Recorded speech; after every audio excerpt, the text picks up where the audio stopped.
We live by time. Almost everything we do is controlled by time. There's a time to work, to eat, to sleep, to catch a train, to be on time. And time is in the way we speak. We buy time, we spend time, we make time, we waste time. We're having the time of our lives. We're having a bad time. But there was a time when no one used to think much about time, when it had no real meaning, when no one counted the hours, when it was simply light or dark, day or night. For some people, this was not enough. They noted the position of the sun as it seemed to move through the sky, and worked out ways of measuring seasons, months, and years. There are those who believe that this was the purpose of Stonehenge in England, built more than 4,000 years ago. It wasn't much good at telling the time, though. The 8-metre-high circle of stones was more a calendar than a clock, and it took the Egyptians to think of something more useful in the form of the tall and slender obelisk. The shadow this cast helped them divide the day into morning and afternoon. Using a shadow to tell the time was an idea which lasted for centuries. In fact, the sundial, with an arm surrounded by a simple scale marking the hours, is still with us, an ornament in many parks and gardens. In the 18th and 19th centuries, they even had sundials which could be carried around. Nice idea, and nice to look at. But so was the hourglass, which had been around since the 14th century. The problem with the sundial, of course, is that it's not very accurate, and it's no use at all on a cloudy day.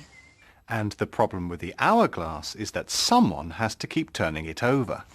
What was needed was a clock, a means of measuring time that works on its own and doesn't depend on sunshine. Something that keeps running. Like water. There were water clocks in ancient Greece.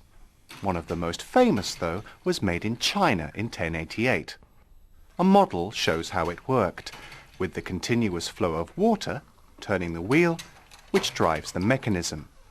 But the original was 10 meters high and rang bells to indicate the passing hours. Again, the problem was accuracy. It was very difficult to control the speed at which the water flowed. And the same sort of difficulty was found with early pendulum clocks. No one could work out how to keep the pendulum swinging at a constant rate. Until a Dutch scientist named Christiaan Huygens came up with the answer in 1656. Huygens built a pendulum clock which was accurate to within 1 minute a day. This was a turning point in the history of timekeeping. From then on, something going well wasn't running like water. It was running like clockwork.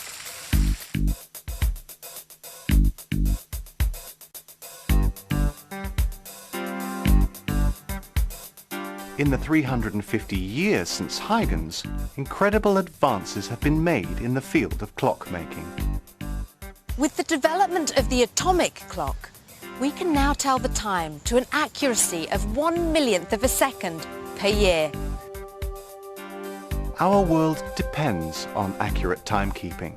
Transportation, communication, manufacturing, electric power, and many other modern technologies demand clocks which are better than ever before.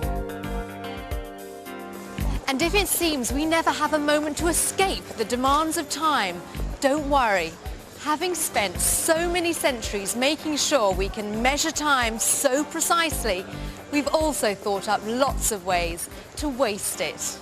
People in Britain spend something like 11 days a year doing nothing at all, stuck in traffic jams. Americans spend 8 months of their lives opening junk mail. We spend about 45 hours every year on hold when making telephone calls. With an average life expectancy of 76 years, we spend 24 years in bed 4 years travelling to and from our place of work. and 2 years in the bathroom. Time to go.